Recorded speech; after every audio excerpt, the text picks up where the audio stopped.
پہاڑی زبان میں اپڈیٹ سنیے۔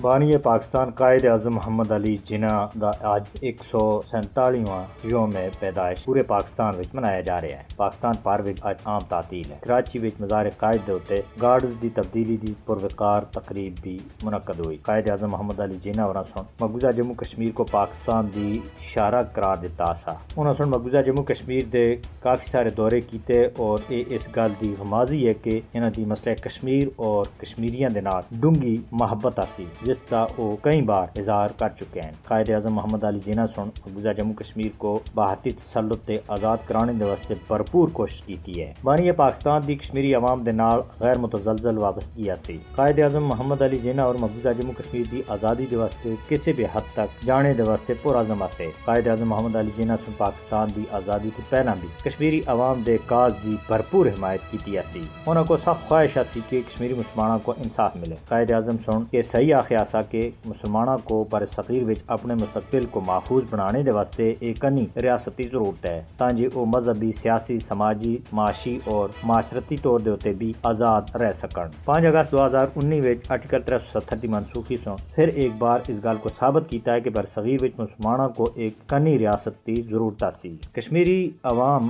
دی بھارتی غلامی تھی آزادی دی جدوجہد دو قومی نظریے دے اوتے مبنی ہے۔ مودی حکومت دی پالیسیاں دو قومی نظریے دی توثیق کر دی ہیں۔ دو قومی نظریہ کشمیری عوام دی بہادرانہ جدوجہد آزادی دے پیچھے اصل مار رکھا ہے۔ کشمیری عوام دی جدوجہد آزادی تحریک پاکستان دا ایک لازم و ملزوم حصہ سا۔ مسئلہ کشمیر تقسیم بر صغیر دا نامکمل ایجنڈا ہے۔ کشمیر بنے گا پاکستان دا نعرہ ہر کشمیری مسلمان دی دل دی آواز ہے۔ پاکستانی اور کشمیری مضبوط مذہبی، تاریخی اور ثقافتی رشتیاں دے وچ بندے ہوئے ہیں۔ پاکستان کشمیریاں دے دکھاں کو اجاگر کرنے وچ ہمیشہ اگے رہا ہے۔